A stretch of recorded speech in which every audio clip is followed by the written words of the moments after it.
Hey everybody, and welcome back to Lining Up Ducks. If this is your first time with us, my name is Rachel. I spent the last 5 years of my career as a budget analyst for a multi-million-dollar business, and I love all things budgeting and small living.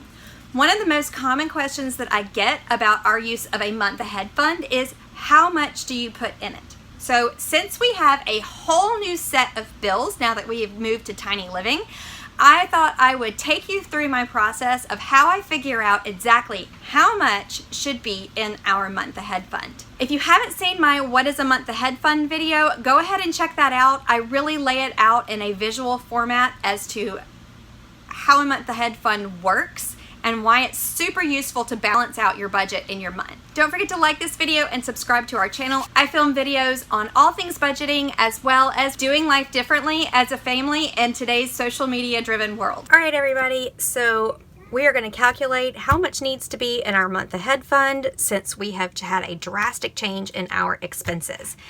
So I'm just grabbing a plain piece of paper out of my notebook, and then I'm going to flip to my October budget. If you have not seen that cash stuffing video, go over and check out that video. Okay, so here is the rough draft of my October budget that I've got working. And what I'm going to do to calculate how much I need in our month ahead fund is I'm first going to list all of our fixed expenses. Now, there are a couple ways you can do a month ahead fund. You can do all of your expenses, so all of your bills, cash envelopes, sinking fund, everything. You can do a month of your total income, or you can do just a month of your fixed expenses, like your bills. I have found for our family, it works best for us to do a month of our fixed expenses. If I have our sinking funds and our cash envelopes in there, I end up viewing it as free money. Sorry, my kids are shaking the house. I end up viewing it as free money and end up kind of using it when I shouldn't. I don't touch our bill money. I'm always very good about that. So we're going to list all of our fixed expenses to start with. Where we have our RV is $475 a month, and that includes all of our utilities. So we have our lot rent, and then right now my husband has Hulu. Because it's football season and we don't have that every month. We only have that during football months. And so that is $54. And it's really hilarious because really that's all we watch on it. We don't watch anything else, just football. All right, and then we have our cell phone. So our cell phones we've just had to increase because we don't have Wi-Fi where we are.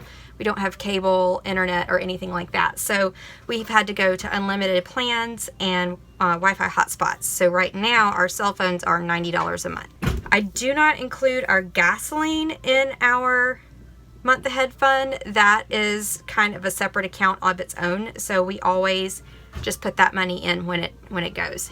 So I'm going to skip that one. The next two are our personal money on here. That's definitely skipped. Those aren't bills. And then we have our oops money also, someone we're going to skip. All right, I do my kids' preschool in here.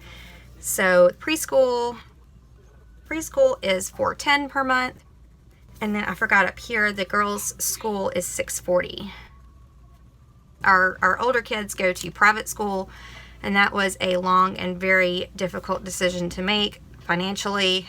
And then our car insurance is $120. And Scott's bar dues, that's a one-time thing. And then our giveaway shipping, which you'll see in our giveaway video, is in the other one. Okay, these are sinking funds over here, so those don't need to be put in here. So this is what our month ahead fund needs to encompass. So let's see how much that adds up to.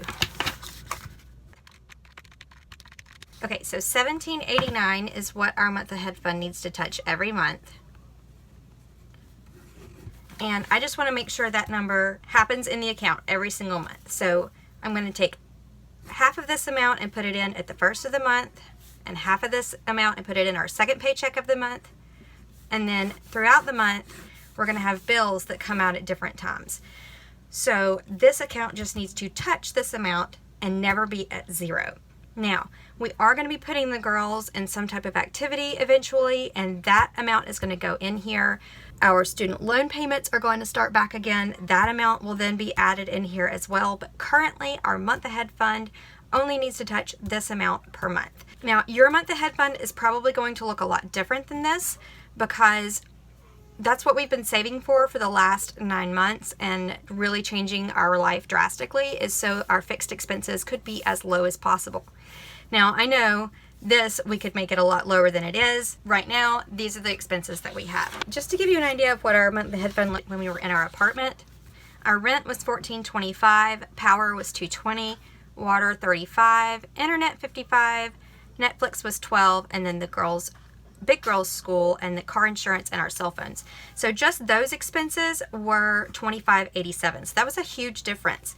And then once you add in our student loan payments, and we do not have credit card payments, but if you have credit card payments, you're going to want to add in all of your minimum payments as well, and that will give you your total needed amount for your month ahead fund.